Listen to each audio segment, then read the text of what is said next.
Rajendran. Hello, hello, and welcome back to Journey of a Fearless Female. I'm your host, Paola Rosser, and this week my guest is Joanna Rajendran. She's a mindset master and often referenced as the Peacemaker. She helps people rewrite the script of their lives and live it out in extraordinary ways. For 26 years, Joanna has the rare ability to study under Tao Porchon-Lynch, the world's oldest yoga teacher. Through learning Tao's mastery, Joanna taught breath, yoga, and meditation and wrote the book, My Guru Wears Heels, outlining their intergenerational spiritual journey and philosophies. Now, Joanna guides her clients to achieve spiritual grounding, interconnection, and tranquility in the everyday through manifestation and practical, actionable steps, reminding people of their own magic. In only 12 weeks, Joanna sees her clients transform under the how do you say that word? Tutelage? Tutelage. Tutelage. She tackles expansive topics such as mindfulness, facing trauma, creating habits of peace. Joanna has consulted with organizations like Mercy College, Kana, Tony Robbins Platinum Lions, and more to improve communication, enhance efficiency, and increase synergy among their teams. Joanna studied a combination of psychology, communications, and English at SUNY Alabama, Albany, and University of Westminster in London. She lived in New York, London, Italy, and now on the beach in Florida with her husband and children, partaking in anything that includes the combination of activity and nature. Joanna loves the local sea turtles, practicing yoga on the beach, paddling on the river, and dance parties in her kitchen. Everybody, please welcome Joanna. Hi. How are Hi. you? I'm so Thank glad that we're you. on here. You have a beautiful background, the ocean. Ah, gorgeous. So let's start at the beginning of your fearless female journey. Where did it all begin? Don't you feel like if this was a movie, we would have the do-do-do-do, like the Wayne's World thing to start the flashback? Yes, let's go back in time. And then you would see me as a fearless kid instead of a fearless woman as I'm about to emerge. But thank you for that very detailed intro. I apologize to everyone watching that it was my unabridged tale and not just the little notes. This, as you mentioned, yes, I am grateful. I'm sitting on the beach overlooking the ocean. Today it's a hazy day, so it gives us a little bit of an angelic feel. So I love that because there's light always, whether it's physical, internal, or energetic. And that's what I feel here. So I think every woman has their fearless story, and most of them, more often than not, they don't come from a place of rainbows and unicorns. Yeah. Often it comes from this moment in time where I say you go from trauma to triumph. And the triumph is made that much sweeter because of the contrast of where you've come from. So when we share our stories, and the book that you mentioned that I wrote, it's called My Guru Wears Heels. And the first sentence of it sometimes catches people's breath because it says, I was feeling grateful to my rapist. Wow. And meanwhile, I misquote myself all the time. I can never remember if I said I was feeling thankful or grateful. So one day I should just check. But it is through those experiences and with those experiences that happen to us that we find out how resilient we are, who we are, how we are, and we make choices that impact everything thereafter. Yeah. And never, ever give in to that desire to wish part of who you are in your history away. Because if you change one thing, you change all the things. So my story, where I began in that phase of seeking, of knowing that I wanted to be, do, have, and give more, came from a really dark moment in my life. And I was 17. I was in college. And it's funny because it was Albany, and the way you said it was so much nicer. Alabama. You said sunny Alabama, and it was SUNY Albany. And I used to say there were only two seasons there, freaking hot and freaking cold. We didn't even have all four. So it was almost never sunny there. But we while in college, on the outside, it looked like everything was fine. I was doing well in school. I had great friends. I come from an amazing family. We're super close.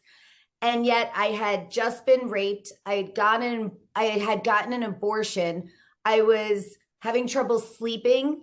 I was Oh, surviving in a cloud of just autopilot and a fog of pot. I did oh not God. feel present, connected, alive. I just felt like I was surviving. Mm, And gratefully, because the man who raped me also stole things from our home.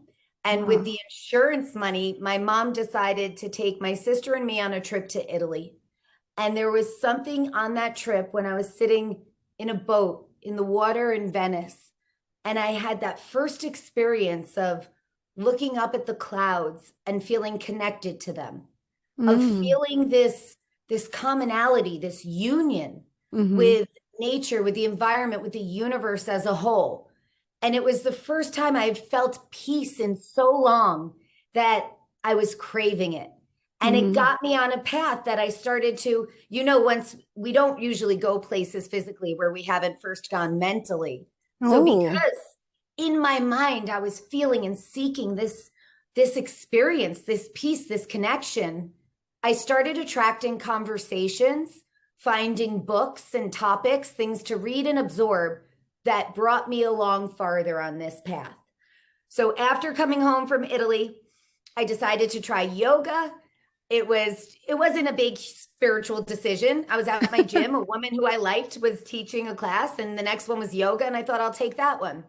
So I liked it. The next day, I show up, I walk into a yoga class, and the woman who would be my mentor for the next 26 years was seated in the front of the room. When she walked in, she kicked off these high heels. She was an older woman in a tiny petite package. She kicked off her high heels and went and sat like a pretzel in the front of the class in full lotus. And I sat in front of her feeling all cocky and proud. Here I am, newly spiritual, and I'm pretty bendy. So I put my legs exactly as she did. And I think, nailed yoga, check. So in that moment, our eyes met, and she had these see through blue, really lit up, sparkly eyes. And it was a feeling in my soul. As soon as she looked at me and our eyes connected and she smiled, I felt warmth, I felt love, I felt her radiance. mm, And she walked over to me and she said, "That's very nice, but that isn't yoga." And since I was doing the same shape she was, I was confused. And I must have shown that. And she said, "Let me guess, you could probably do that your whole life." And I said, "Yes." And she said, "You'll see." And walked away, you'll started see. teaching the class. And in the Yeah. beginning of the class, she had us fold forward and touch the ground. And I couldn't touch the ground. And that was humbling because I had already given myself the award, like nailed yoga, check. So when I couldn't touch the floor, I thought, all right, this isn't about the postures. This isn't about what I can do. This is about finding space in Mm, my breath, in my body, between my thoughts. And I started really listening to her cues about how to use the breath, how to surrender. I mm, realized that all of the physical attributes were really a metaphor for the bigger thing that was happening. By the middle of the class, the next time we were doing a forward fold, my fingertips were grazing the floor. By the end of the class, they were flat palmed on the floor. And that's when I got it. And I realized this is about finding that space within us that we didn't know existed. It yeah. wasn't about getting somewhere. In fact, yoga, like meditation, like many spiritual practices, are called practices. Mm-hmm, Benefit is from doing it, from experiencing it, not from completing it. There's nothing we're supposed to finish or perfect. We're mm-hmm. supposed to just lean into the practice. Yes. So that began everything. As my teacher, her name was Tao Porchon-Lynch. She was the world's oldest yoga teacher. Mm, The Guinness Book of Records designated her the world's oldest yoga teacher and the world's oldest competitive ballroom dancer. wow. She started that one in her late 80s because she needed a new challenge. And Oh, if, if your audience is watching on YouTube after this, YouTube her on America's Got Talent and you oh, will be really? tickled and delighted. Howard Stern kept saying he was so blown away that she was in her 90s at the time and her dance partner was 70 years younger. And he said, my parents can't even get off the couch and she's twirling all over the stage. Oh my gosh, amazing. But as she taught that yoga class, for the first time ever, I saw aura. There was Mm, this white glow around her. And the more she connected with students and the more she engaged with love, with presence, that glow was enhancing. It was brighter, it was larger. And I had seen that briefly in nature, a little mm-hmm. glow around a tree or something with water could bring it up. But I Yeah. had never seen it in a person before. And I thought, wow, whatever she is, I want that wherever she goes. I want to go too. And it was just such a pure, loving connection. So I spent the next 26 years with Tao learning from her. She had marched with Gandhi and Martin Luther King Jr. She had this incredible story. She was a model, an actress, an activist, a writer, a producer. She was secretly working with the French resistance in World War II, and she had marched Wow. for peace and was on a panel for peace with the Dalai Lama and Deepak Chopra. And by the time she came to America and was teaching yoga, that was just on the list of the incredible things that she had already done. And in her 90s, she started getting more well known and recognized for it, appearing on a lot of different television shows and connecting with a lot of really impactful things. There was this huge billboard in Times Square when she was one of the um, cover girls, we could call it, for Athleta catalogs. So she was this amazing, magical being. And what I appreciate so much and why I was inspired to write the book about our friendship was I love to share a little bit about her, but then I like to pivot because if you have this opportunity to be with somebody who is innately so lit up and magical that you wonder if they're even really human, you might get the takeaway that the magic is reserved for the magical. Like, oh, Mm-hmm. she's amazing. Wow, Tao is incredible. And her biggest commitment was just to show everyone what was possible for them. So when I decided to write the book about our friendship, I thought if each chapter started with one of her amazing messages, her quotes, her philosophies, and then it went back and forth between our two timelines, hers and mine, that people would likely be more able to relate to my character. I'm flawed. I do not begin my story already lit up and magical. So Yeah. they could follow along the journey and realize that the magic is available for everyone. The magic is everyone. Mm-hmm. We just forget that as we start to grow up. It's a Yeah. cultural phenomenon. It's like we forget that we are these lit up, amazing beings capable of anything. I know. I tell people if you look at a child when they're born, they are beautiful light and love, and I think that that's how we all are. And it isn't until we start growing up that the world, the people who are, raising us or, our family unit, they kind of like, they smother our light. They Yes. pile on their own insecurities, their own fears, their own lack, their own limitations. And you learn this stuff. And, we start playing small and smaller and smaller. And I love that you said that Tao was showing everyone, look how magical you are. Look how Yeah. amazing, no matter what age. It's incredible. I've always wanted to start dancing. I'm not going to wait till I'm 80. Like I want to start a dance class now. And Yeah. you should.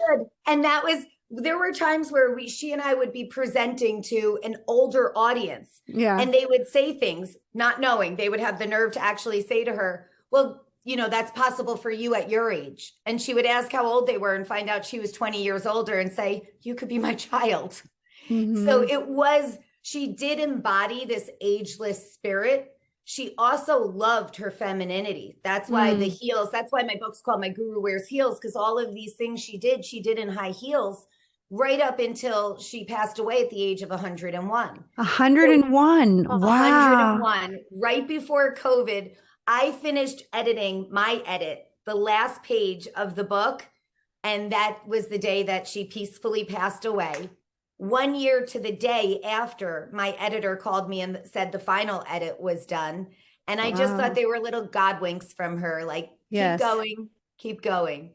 And I thought if I could even in some way, in my own voice, take all of this magic that I got to soak up having these backstage passes to this inspirational being and make it digestible, absorbable, and relatable for this and Mm-hmm. current generations, then I could keep lit that torch of what's possible. Oh, Because beautiful. those people you described, they're all over in our Mm-hmm. lives, well-meaning as they may be. It's just they subscribe to the cultural, societal expectations of the patterns of our lives. Mm-hmm. The other day I was walking, I call it a moving meditation. I was walking on the beach, sometimes twirling, talking to the ocean, looking for dolphins. My poor daughter is mortified because there's no shame in my game. I will cartwheel to feel the joy.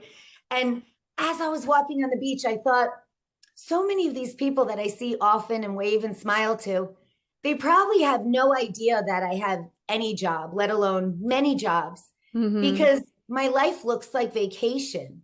And I Yes. realized that when you live in this style that puts connections and relationships and people first, that might be confronting or at the very least surprising to those who have gone through that more traditional job, commute, family, vacation time, the boxes that we pre-sorted our lives into.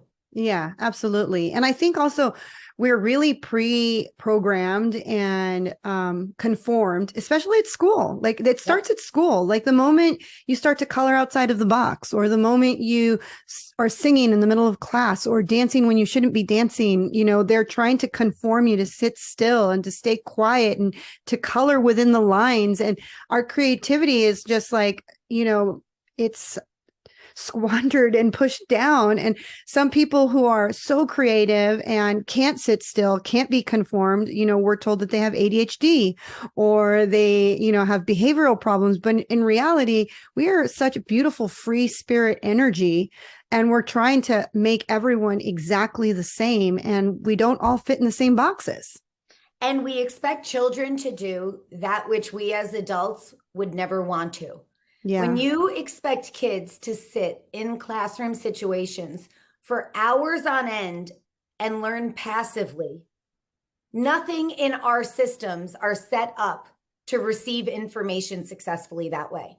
Yeah. The active listener compared to the passive listener has such a different experience. So if those moments that you mentioned were encouraged, are you feeling restless? Let's get up and take a 5 minute Yeah. dance break. And then they sat down. Imagine how differently the information would be received Oh, than yeah, absolutely. trying to sit these amazing young little humans in a chair, not moving, not expressing their physicality, letting their energy level get lower and Mm-hmm. lower and expect them to learn more and more. And Yeah. it's even more exaggerated in these times now, Oh, because yeah. now we have the loneliness that comes from hyperconnectivity. Mm. And we have the crowded minds that come from overstimulation. So Yes. to your point, how can we access our creativity without our imagination? And we're not letting our kids or ourselves be bored enough to trigger our imagination. Yes. I love that you said earlier, we don't go anywhere unless we go there in our mind first. And I talk a lot about imagination because I love Steve Harvey says your imagination is the precursor to your reality. And everything that we create in our mind can be like our reality. It all starts in our mind. The most powerful tool we have is our brain. And we forget that. We forget how powerful our brain is. Yep. And we're only using like a small percentage of it. Imagine if we like actually took the time to figure out how to use all of its capabilities. Like we are magical human beings. Like I tell my clients, like test the universe, test it. If you don't believe in the law of attraction, if you don't believe that your mind has this much power, if you don't believe that thoughts become things, then test it out. Just test it out. Test it. Test it. The universe will always respond. Always. Totally. And there is a chapter where the quote in the beginning was Tao used to say, be careful what you attach images to, which thoughts you attach images to. Because when you create the picture in your mind, it essentially has the same energy as praying for it. So if you know somebody whose anxious thoughts lead them to worry all the time, we know logically that that means they're experiencing that whatever they're fearing, they're experiencing 800 times instead of once. If you have a Yes. fear of flying and you're going away next week, you're going on that plane once to get there, once to get back. But if you're worried about it, you've gone on that plane 800 times. Yes. So you've experienced that which you were dreading so many more times than you had to if you stayed present and practiced different breath work and coping strategies. So Yes. to your point, and I'm going to give a little behind the curtains secrets right now. Guys, right before we started this chat, I saw you move your vision board out of the way so it wouldn't be in the background. Every vision board that I've created in my life has come true so specifically. Me too. Because then you're attracting physical images. And I'll share one story, but I won't tell you how it ends because it is a big part in the book and I don't want to give anything away. But when in my courses, I actually have people play with the 4 steps to manifesting anything. And if you practice them in these 4 steps, it's simple enough that you could just practice and repeat. And as you were saying, test the universe, I would like people to practice with smaller things that they weren't that attached to if they were having problems believing. So Yes. I always use the example of finding a parking space in New York City because I'm living on the beach now, but I'm from New York. And that is something that for anyone who had ever been in New York before, especially with a car, they know that it's more likely to bring up a scarcity mindset. It seems like there are far more cars than places to park, that the chances of you finding that parking space are probably slim, but it's also not going to make or break your whole life. So maybe they could be playful in their approach with it. So in the 4 steps, step 1, and this will be like, duh, for anyone who's already playing with the law of attraction and feels that in their lives showing up, the step 1 is asking, but asking with specificity. Because how many times do we say things without being crystal clear with our wording? Right. And if we're not crystal clear, we may be asking for the absence of what we don't want as opposed to the presence of what we do. A really simple example of that is if somebody's saying, I just want to be debt free. I really just want to be debt free and stop having so many bills. So what they're activating there, debt, bills, instead of just saying, I love the feeling of freedom, of satisfaction, of knowing that I have more money than I could possibly spend, give, donate, share, that the income exceeds the outgo, that this feeling feels satisfying and easy, relaxed, happy, that you put yourself in that feeling of what it is in the result of what you want. Yes. Sometimes because what triggers the ask is the contrast of noticing something in our lives that's not satisfying.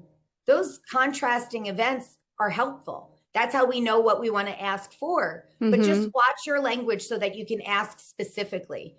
I don't know why I have such a macabre example, but I remember I was once coaching and I said, if you have somebody saying, I'd really love to lose 8 pounds and their arm falls off. What if their arm was 8 pounds? They could have gotten what they wanted for, but who wanted that? Yeah. I always tell people, think about it like when you're going to order something, when you're out to dinner, you don't say, oh, can I have dinner? You Right. know, you Oh, I look at the love that. menu, you look at the menu and you look at, okay, I want this and I don't want Yes. any tomatoes. Can you hold the sauce? Like you're Right. so specific in your order Yes. when you're going. So think about the manifestation kitchen. So put in your order, be I love that specific, you know. so much. My husband just recently was talking to one of our like people that we coach with, and he's like, it's just not happening for me. My wife gets all these signs and I get nothing. And she's like, well, what are you asking for? And he's like, I just want a sign. But that doesn't, it's not specific. I mean, Right. the universe, source, the divine is probably giving him like a shit ton of signs, but he's like, oh no, not that one, not that Yep. one, not that one. And so she's like, be specific. And he wrote down on his journal, he didn't tell me and didn't tell her what it was.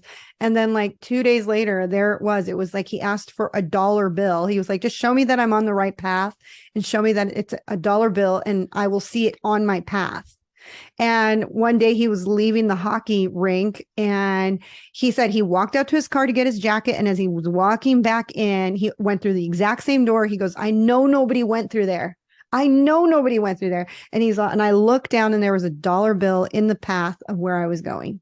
He's like, a I love freaking that dollar he bill. said, I love that he said, I know nobody went there Yes. because you, you don't need to look for the strings Evidence. behind the puppets. Yeah. You know, it is magic. This is the everyday miracle that happens again and again when we start to notice them. So Mm-hmm. the process, and especially when we start with these playful ones, the Yeah. signs, the parking spaces, you're you're in a dance and it's the same energy to ask for the button or the building. So I would coach people, why not go for the building? It's when they Yes. really resist that I'm like, if you feel comfortable, if you feel happier about it, start with the button. Just know that it's all possible. It doesn't make a difference. I And know. that's something that's like, once they wrap their heads around, like, wow, anything, anything. Yeah. Don't limit it with your idea of realistic. Yeah, it's Realistic hard. is It's like a hard for curse people because word in my I house. coach people too, and it's so hard for them to go outside of their scarcity limited mindset. And again, I always take it back to like being a child. When you're a kid and you're writing your Christmas like list of what you want, you're not worried about what your parents' budget is. You're No, not worried about where you grew up on the wrong side or the right side of the tracks. Like you're like, I want a pony, and you really yeah, believe you're going to get that pony. You have to go back to childlike like fever of like, oh my gosh, I could do this. I can have, totally. be, and do anything, and it's hard. And it's really hard. That's why I feel like coaching is so important because you have someone there guiding you and telling you like, okay, that's cool. I like that, but go bigger. I always say Right. like you come from the great I am, the infinite intelligence, meaning there is no end, no beginning, no end. All of it is available to you. So like, Yes. I love that you said you could either ask for the button or ask for the building. Why not go for the building? Right. And then, so once we do that, once we ask, we've done our step one, yay. Step two is to believe, just have absolute faith that it's going to happen. So, this is when people get tripped up here, usually it has something to do with the feeling like you're not enough. Mm, Because if it has ever existed anywhere in the space of time, you know it's possible. If it's yes. possible for anyone, anywhere, anyhow, it's possible for you. And one step further, even if it's never happened yet, but it's going to, why not be the first with you? Oh, So yes. when you start to connect with that, the things that help your belief, you start to know it, and by knowing it and believing it, you're seeing it. So you are engaging that beautiful imagination, which is our most powerful tool. So Mm-hmm. we, in one, when we ask, in two, when we believe, three, and this is where I acknowledge this is the one that usually gives me personally the most pause, even though I live my entire life doing these steps repeatedly. Step three is releasing. If Yes. something is so important to you that you have asked for it, how do you let go of the clipboard? How do you release control? And I'll sometimes use the example, if you put an address in Waze, do you care when it pops up and says, this route will save you 15 minutes? Cool. Do you care what street it's taking you on? Your focus is on where you're going, not how you're getting there. Yeah. So when we start to use our powers, our imagination, our words, our minds to activate the law of attraction, we want to think of the what and how we're feeling when it already happened, more than how it unfolds. Because the truth is, we as creative beings aren't even creative enough to No. anticipate how magical the magic will be. Amen, And girl. like we're not creative enough writers to No. say how it would unfold. And Yes. we all have those crazy stories that you're like, you will never believe Oh, this. I love when my clients call me and said, "You are never." No, go ahead, girl, because I believe it. I come from a powerful source. Like Try I me. try me. Every person's always like, "You're not gonna believe this." No, I believe it because it is magic. It's It's magic. magic. It's so magical. Like I tell people, watch that Netflix special, The Rock, where Will Smith like does a 4-part series about the Earth and like how every little intricate thing that source, the divine created, like there's seeds that are flown from Africa to South America by the winds and the seas, and it's like if God created all of this and the birds and the bees and the fish are never without, Right. why do we feel like we are without stuff? Why do we feel like we're going to be without food or without shelter? Like if God's taking care of the animals and all those things, why wouldn't he create magic with us? Right. Ah, And yes. it's only we are the only ones who put a limit on it. There is no Yes. cap. We're just capping ourselves. There was this experiment with fleas done, and you should always fact check my experiment stories because I get the gist and I get excited, but I don't know if I say it accurately, but I'll try.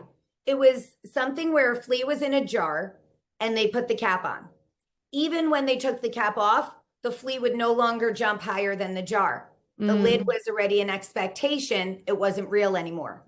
Yeah. But the study went further to say that if that flea had little baby fleas in there, the little fleas wouldn't jump out of the jar either. So Yeah. that's that kind of generational lid that we can inherit if we don't practice mindset stuff. We practice using other muscles in our life physically. We practice using our mind for different mental exercises. We need to play with our biggest activation source, our creativity, our imagination, because we want to keep that muscle healthy our whole lives. And Yes. step 4 will not surprise you at all. It's saying thank you, because gratitude is your most powerful energetic reset ever. If you're feeling sad right now, if you're feeling angry, jealous, any lower vibration feeling, and you know it in your body, this is one of my simplest coaching things ever, is I will share with people, it comes down to two sounds, ah or ugh. And we all know that it's like, if you're a woman, you just took your bra off at the end of the day. Yes. Ah. We all know that feeling. Oh, that feels amazing. If it's an ugh, like, shit, I'm at the airport without my passport. Yes. Ugh. So those feelings, that or ugh, really give us every indication we need. Are we moving towards the best version of our lives or farther away from it? So if you're feeling any of those lower vibration things right now, and you know it because you have a little bit of that ugh inside right now, go on a gratitude rant. And I encourage you, don't do the overarching, easy to say ones. If I tell you right now, oh, I'm so grateful, my health, my kids' health, the ocean, the sky, it's like life is good. I didn't feel anything. I didn't have a sensory response to that, because while true, all of the things I said are true, they're so overarching and generic and commonly said that they might not bring up specific feeling every time I say them. So when you go in a gratitude rant, if you do it right now, start really small where you are. And I mean super small. I might say, like, I am so grateful for this time of day before my kids come home.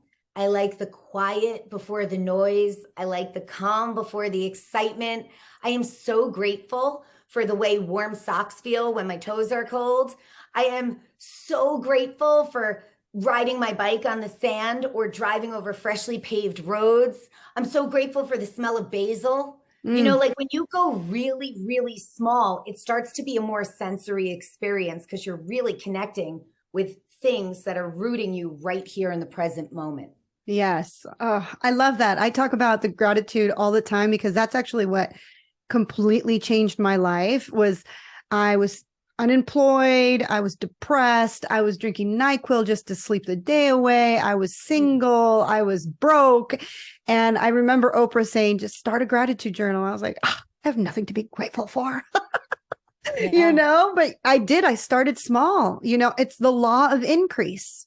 Yes. It's the law of increase because when you could be grateful for the littlest things, how much more are you going to get? I love The Untethered Soul. Have you ever read that book? Yes. At the end of the book, he says, God, how would you feel if like God came down? And he always says, like, if he came down and you're like, I hate it here, the bees suck and the sun is too bright and I hate it here, but if you're like, oh my gosh, like I love it here, I love the clouds, I love the air, I love the way little ants like bite me and they're so strong, like he's going to want to bless you more because it's like you're appreciating all of nature, all of the magic that you are here as a human being.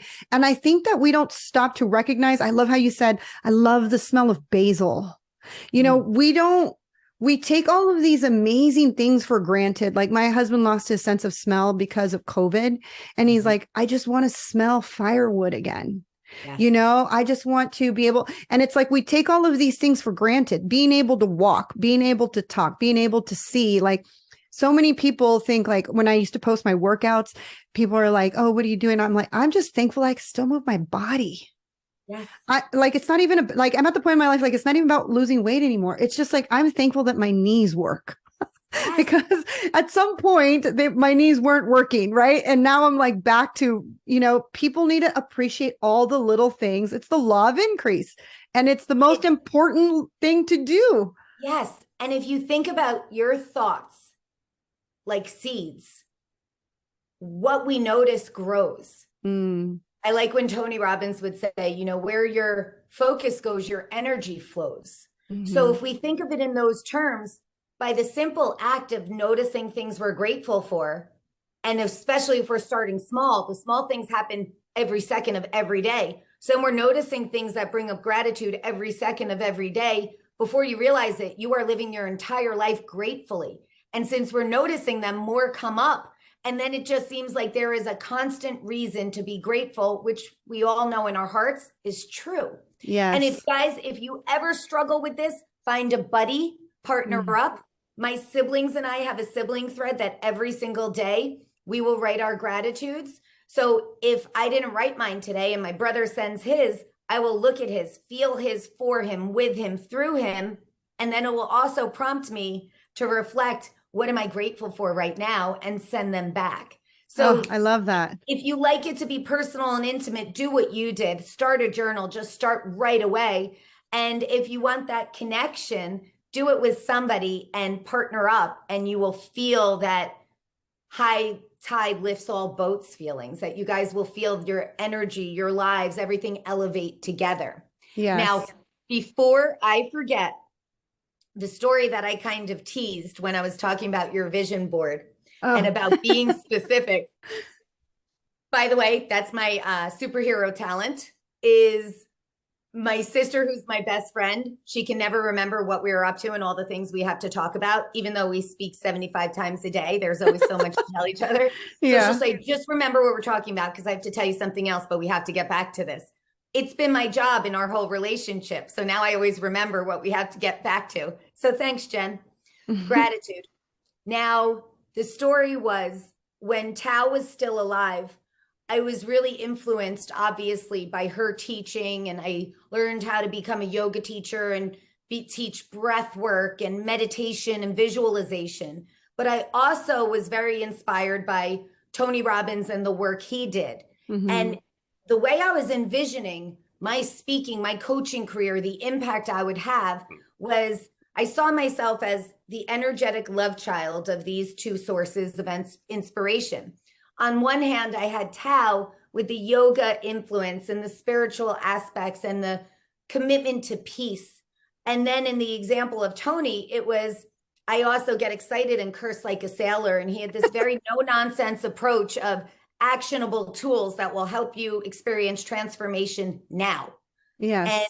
so that combination, and I also appreciated, and please listen to this part. I appreciated that lesson that if you want to pursue something that is so personally meaningful and spiritually powerful, that does not make abundance and financial wealth mutually exclusive. You can pursue your absolute passion and be of such service and also achieve financial wealth, success, satisfaction. That whole starving artist, or in this case, starving spiritual being, only exists in our minds if we label it as such. So if you think of money as another tool, another resource, and it's just energy, it's not inherently anything. It's what we use it for. Yes. So that freed me up. And in this moment, I had made a vision board and I thought, I feel like the two of them should meet. I feel like Tao and Tony Robbins should meet. I was super close with Tao. I had never met Tony Robbins. I had seen him on screens and in books the way that many people had, and that was really it. So I had a vision board. And when we talk about specificity, nothing really happened in about a month or two. Patience was not my virtue. So one day I looked and I realized his picture was here, her picture was here, and my goal was bringing them together. Why were they so far apart on this board? So I looked at it that day, realized, put them together, changed the feeling that it felt connected. Within weeks, I won't tell you how, but let's just say not only did the meeting happen, but it changed the trajectory of my path, my coaching, my life. Wow. And that story, you'll see, because that's in the book. When I shared before that we can never be creative enough to predict the unfolding. No. I hope you guys read that story of how it unfolds, that the two come together, because you would just finish and say, there is no way you could predict that. No. The seemingly crazy micro, macro, and enormous miracles that unfolded to make this go from fantasy to reality in such a short period of time wouldn't be something that we could create if we tried. And for those people that we mentioned in our lives, in our homes, in our schools, that have either shown by example or through their words that where the way that we approach our life is either different or weird or misunderstood. Even though I mentioned that I'm so super close with my siblings and my family in general, I was always the weird one. So I just embraced it, and that totally helped. So my sister, who was a more normal thinker, she would say, like, your life stresses me out. She's more of a spreadsheet, a calendar, tried and true patterns of her life. Yeah. And so finally, she just said, after enough time, she said, keep dreaming, my sister, because every time you say something that sounds totally crazy, I watch it happen. I can no longer say that it's crazy. I will just say you're crazy, but I believe everything you say. Keep being crazy, keep dreaming big and making them happen, because now I've seen so many of them unfold that you've made me a complete believer. And that's where the shift comes. When I first met Tao and I got that feeling, wow, she's magical. And when I first connect with clients now and they say like things that are flattering and I appreciate, things like, you have really great energy, or I just want to feel the happiness that I see that you're living your life with. I say thank you. I receive it. I acknowledge it. And then I quickly say, whatever you're seeing that looks exciting already exists in you, with you, for you. So let's just tap into that, because it's really when you realize what's possible in your life, that these are just tricks, little helping tools to tap into it. Yeah, you're just igniting that light within. Again, it's like the light that you were born with was smoldered and pushed down by all these other people, and all you're doing is helping them find the light again, which is Absolutely. so incredible. And I love what you're doing. I love how you explain everything, even though I learned all about see, this is what I say. I tell people, like, I have been practicing the law of attraction since 2008, and I still love to talk about it. I still love to hear other people's perspectives and how they speak about it, because you never stop learning, growing, and evolving. You never do. And there's so many people out there that I love to connect with and just hear their version of how this magic is working for them. Yes. And I love the way you presented it. So as we wrap up this episode, what would be your nugget of wisdom for anyone who is listening now? Okay. I am so excited to share this. Before I do, there was one thing that I wanted to invite you guys to be playing with me, which is anything you really desire is yours for the asking, the giving, the being, the doing. So I would love to share out loud with this platform so that you guys could see it, feel it with me. This is the year that we've officially start the process of turning My Guru Wears Heels from a book into a film. And Ooh. I won't control the process the way that I sometimes am tempted to with the how. I just know that it's already started, and this is the year where that gains momentum. And I'm so thrilled about that, because I liken my book to being like a combination of Eat, Pray, Love and Tuesdays with Maury. You Oh, I have love this, those both books. because if you think about it, that Tuesdays with Maury, here we were generations apart, and we had such a special connection and friendship. And being able to take somebody who's had such an amazing life and take their hindsight, use it as your foresight, is the greatest gift. And yet, Mm-hmm. the Eat, Pray, Love part, the book is honest, it's sexy, it's scary sometimes, it's sad, it's amazingly magically happy sometimes. It is real. So when you have those moments, the beauty, the travel, the sadness, the sex, the real life stuff, the layers are just so visually stimulating. And even the places it visits in the book, you'll go everywhere from New York City to India, from like a strip club to Yankee Stadium, from an ashram to a beach. So you might as Yeah. well just see it all too. So now the final nugget is the whole concept of everything that I've committed to in my professional life, the keynote speaking, the courses I teach. I have one called Best Life Ever for individuals, one that's for communities, corporations, teams, called Best Team Ever. And it's really about, you're writing the story of your life. And you're doing this, whether it's your professional story, your romantic story, your personal story, your health story. You're doing this because life is really enjoyable when you remember that you're creating it instead of reacting to it. Mm, You're writing the story. Make yourself the star.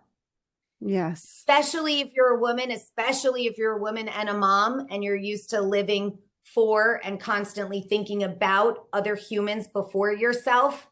When you are creating, imagining, and manifesting, write yourself as the star of your story, because that is the ultimate version of putting your oxygen mask on first. And it gives you way more to give. You're so much more expansive. It's that whole we can't pour from an empty cup thing. Your Yes. ultimate form of self love is self care. So when Mm. you are creating, create your life to be magical, and the ripple that that will have on every relationship in your life will be enormous.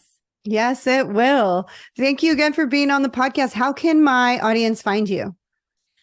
On the usual channels, my love, they can find me on Instagram. My name is Joanna Raj, R-A-J. I leave off the rest so that you don't have to spell. I know that my Indian last name could be tricky. I have a website, which is myname.com, joannarajendran.com, or myguruwearsheels.com. All roads lead to the same path. And then I also have TikTok, kind of. I'm a little old, guys. I'm trying. And typically, the best thing I encourage people to do is, if you go to my site and enter your email address, right away, you'll get a free meditation that I'm guiding you through. So anyone who's ever wanted to get started but didn't know how, I can hold your hand and invite you in that way. Oh, beautiful. And you're going to find all of her links in the show notes. Thank you. Thank you. Oh, wait, hold on. Let me see. I got to stop. Thank you again for listening to Journey of a Fearless Female. I'm your host, Paola Rosser. If you're looking for a life coach or a spiritual mentor, you can book a free discovery call with me at www.fearlessfemale.com. You can also follow me on Instagram at fearlessfemale_coach, subscribe to my YouTube channel at fearlessfemale, or find me on TikTok. I'm under at paola.rosser. And if you love this episode, make sure you hit subscribe, share it with your friends, and leave a review. I read every single review, and I truly appreciate the time you spend writing it.